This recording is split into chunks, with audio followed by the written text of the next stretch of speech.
और गुंडों की जगह जेल होती है। आप मेरा और अखिलेश जी का झगड़ा कराना चाहते हैं? आदमी का इलाज करने के योगी आदित्यनाथ कह रहे हैं कि औरंगजेब को तो उनको कहो कि उत्तर प्रदेश से महाराष्ट्र चले जाए। मुझे तो सड़कों पे संघर्ष करना है। और उन बच्चों के साथ क्या हुआ? कोई बाबा निकल के आया क्या आगे? देखा आपने? किसी बाबा ने आके कहा, समझाया अपने भक्तों को, या वहां गए हो कि भाई मैं आपके लिए खड़ा हूं? तो इन बाबाओं के चक्कर में जितना हमारे लोग पड़ेंगे, एक बाबा ने तो कह दिया कि मोक्ष मिल जाएगा मरने वालों को, इस तरह का अपमान। तो इनके चक्कर में ज्यादा पड़ोगे तो वही मिलता रहेगा जो आजादी से पहले मिल रहा। हमारी हिम्मत तोड़ना चाहते हैं, इनसे नहीं हम टूटने वाले। हम तो वो है जिन्होंने जेलें काटी, वो काहे को डरे इन सब चीजों से। ये तो होंगे जैसे जैसे हमारी शक्ति बढ़ेगी। देखो हमला किस पे होता है? रोकोगे जज के पास सोल्यूशन होता है। हम पे समस्या थोड़ी ही है, हम पे सोल्यूशन है। और हमने करके भी दिखाया कई जगह कि भाई दलितों को मत मारो ऐसे हाथ फैला के, मुझे मार लो। प्राइम मिनिस्टर होके बाद कहा है किसने ऐसी बात? पिछड़े वर्ग के लोगों में भी कुछ लोग संघी मानसिकता के लोग हैं। अभी उनको तैयार करना पड़ेगा, जब ये बदलाव होगा। ऐसे बदलाव नहीं होता। अभी उनकी राजनीतिक शक्ति बढ़ी हुई है तो लोग उनकी तरफ ज्यादा जा रहे हैं। लेकिन मैं ये नहीं कहता इससे पूरा समाज गलत हो सकता, मैं इससे सहमत नहीं। सर लगातार इस तरह की घटनाएं हो रही जैसे शेड्यूल कास्ट के भी कुछ लोग मनुवादी पार्टियों में हैं, तो इसका मतलब ये थोड़ी पूरा शेड्यूल कास्ट स्वस्थ आजादी की सांस ले रहा है, ऐसा नहीं। जी सर, लगातार इस तरह की घटनाएं आपने गिनाई हैं। इसी बीच में तमाम बाबा इस तरह के नैरेटिव चलाते हैं कि जात पात की करो मिटाई, सब हिंदू भाई भाई। तो ये जो पूरी पॉलिटिक्स हो रही है, इस पर क्या है? देखिए, मथुरा के बाबाओं को तो नहीं दिखा उनके यहाँ किस तरह का अन्याय हो गया। बघेल साहब, वासुदेव बघेल की हत्या कर दी गई और गोली चला दी गई जहां हमारी गाड़ियों पर पथराव हुआ उस क्षेत्र में। और उन बच्चों के साथ क्या हुआ? कोई बाबा निकल के आया क्या आगे? देखा आपने? किसी बाबा ने आके कहा, समझाया अपने भक्तों को, या वहां गए हो कि भाई मैं आपके लिए खड़ा हूं? तो इन बाबाओं के चक्कर में जितना हमारे लोग पड़ेंगे, एक बाबा ने तो कह दिया कि मोक्ष मिल जाएगा मरने वालों को, इस तरह का अपमान। तो इनके चक्कर में ज्यादा पड़ोगे तो वही मिलता रहेगा जो आजादी से पहले मिल रहा था। अपना पढ़ो लिखो और आगे बढ़ो। चंद्रशेखर जी, उड़ीसा वाले प्रकरण पे एबीवीपी का आधिकारिक बयान आया है और सीधे तौर पे कहना है कि आप लीपापोती करना चाहते हैं और आपका जो एक्सपोज्ड है उसको कहा है कि ये बेबुनियाद आरोप है, ऐसा कुछ नहीं हुआ। नहीं, मैंने तो वहां के बहुत सारे अखबार पढ़े, सब में लिखा हुआ है, गोली तक की बात लिखी हुई है। तो एबीपी ने आपको क्या कान में क्या, मुझे तो नहीं पता है। आप मुझे कोई आधिकारिक पोस्ट दिखाओगे तो मैं उसका जवाब दूंगा। ये आधिकारिक पोस्ट है आपके पास होगी, मेरे पास जब आएगी मैं अपनी तरफ से जवाब दे दूंगा। ये लोग मुझे मिलते रहते हैं बेचारे। आप पे हो रहे जानलेवा हमले का जिम्मेदार कौन? नहीं, वो मुझ पे नहीं हो रहे हैं, वो उस संवैधानिक व्यवस्था पे हो रहे हैं जिसने मुझ जैसे लोगों को संवैधानिक अधिकारों के जरिए बोलने का अधिकार दिया। और वो हमारी हिम्मत तोड़ना चाहते हैं, इनसे नहीं हम टूटने वाले। हम तो वो है जिन्होंने जेलें काटी, वो काहे को डरे इन सब चीजों से। ये तो होंगे जैसे जैसे हमारी शक्ति बढ़ेगी। देखो हमला किस पे होता है? रोकोगे जज के पास सोल्यूशन होता है। हम पे समस्या थोड़ी ही है, हम पे सोल्यूशन है। और हमने करके भी दिखाया कई जगह। अब देखो उस बेटिया की शादी हो रही नहीं हो रही है, समाज से हमने अपील की थी तो एक परिवार भी आ गया है। मैं प्रशासन से मांग करता हूं, पुलिस से, कि उनकी सुरक्षा सुनिश्चित करें। और कल ही आज ही मैंने सुना कि एक परिवार जाके, एक संगठन जाके उनको 1.25 लाख रुपए की मदद भी करके आया। मैं और अपील करता हूं कि उन परिवारों का एक पैसा नहीं लगना चाहिए, सब अपने आप जिम्मेदारी उठा के समाज करे। और मैं पिछड़े वर्ग के अपने बहुजन समाज के सब भाइयों से कहूंगा, वहां के यादव समाज के लोगों से कहूंगा कि वो भी इसमें योगदान करें, आगे बढ़े। जो कुछ लोगों ने कर दिया उसको खाई को पाटने का काम करें। हम तो बहुजन आइडियोलॉजी को मानने वाले लोग हैं। मथुरा पुलिस ने खंडन किया है और मथुरा पुलिस का उस मामले पे कहना है कि ये किसी भी तरीके की ऐसी घटना नहीं हुई है। कहा सुनी जरूर हुई थी, लेकिन बारात चढ़ने से किसी को नहीं रोका गया है और दूल्हे की पिटाई नहीं हुई है। ये सब भ्रामक खबरें हैं। ये दूसरी घटना पे उन्होंने कहा है जो परसों रात घटी, उस पे मेरे पास पीड़ित परिवारों के बयान है, उनकी मेरी बात है। आपको याद है हाथरस की बेटी के साथ जब अन्याय हुआ तो हमारे एक सीनियर अधिकारी क्या बयान आया था? आपको याद है? नहीं याद है? पुलिस सरकार की होती है और उनसे हमें कोई नाराजगी नहीं है, वो वही करेंगे जो सरकार कहती है। अगर इतना न्यायप्रिय होता तो ये इतनी घटना पढ़ के सुनाता क्या मैं?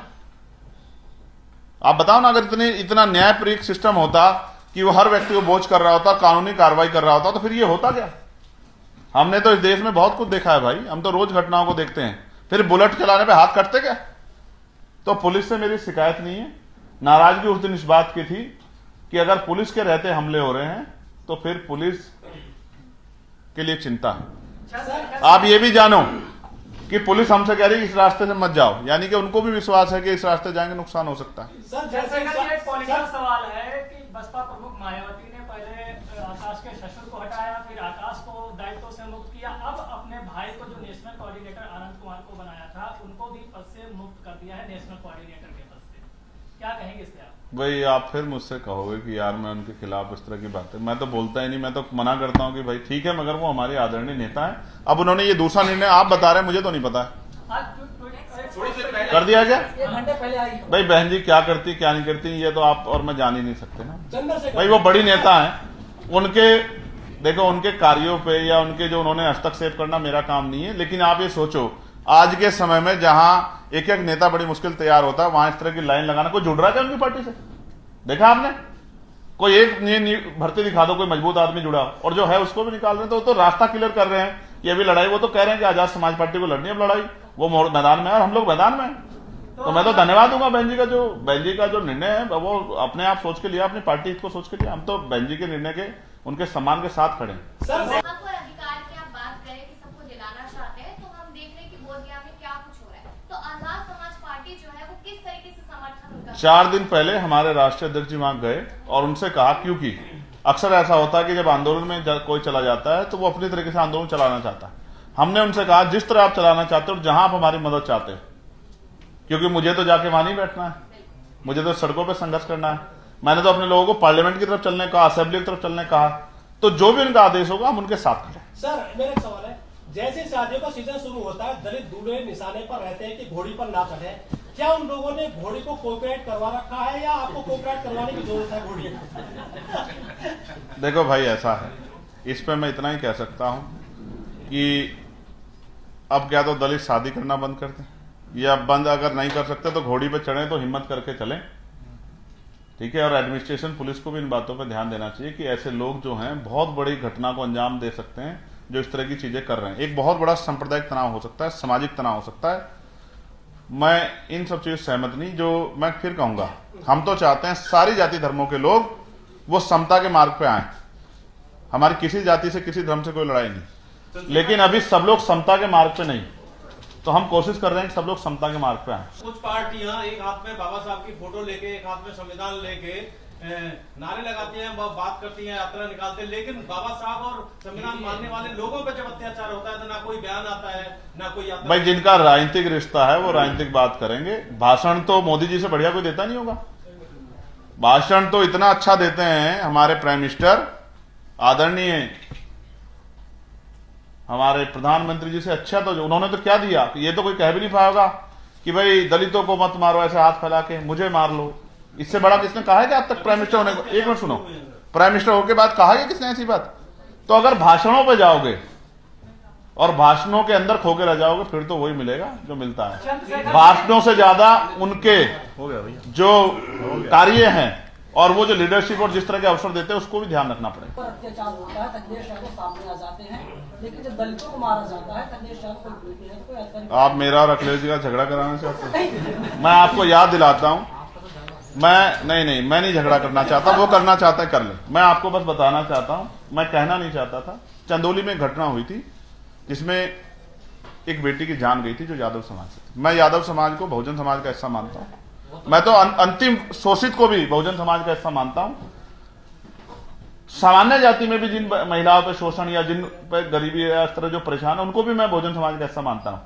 मैं वहीं जाके लड़ा। मेरे बाद अखिलेश जी गए थे। मुझे कोई ये ना सिखाए कि कौन किस पे बोलता है, कौन किस पे नहीं बोलता। जो नहीं बोलता उसको सोचना चाहिए। हम बोलते हैं और बहुजन समाज के किसी व्यक्ति पे अन्याय होगा तो हम बोलेंगे। संभल की शाही जामा मस्जिद को लेकर हाईकोर्ट का अब ये फैसला आ गया है कि उसको अब विवादित नाम दिया जाए, ना कि मस्जिद दिया जाए। तो क्या ये प्रकरण दूसरी बाबरी मस्जिद या जो राम मंदिर वाला विवाद था वो ले जा रहा है? आपका कैसे? मैं आपको फिर क्या कह सकता हूं कि जब सरकार पूर्ण रूप से जो है किसी को कुचलने में लग जाए तो इस तरह के अन्याय सहने की जिम्मेदारी आपको उठा लेनी चाहिए। लेकिन मैं फिर ये कहूंगा, अभी संविधान है।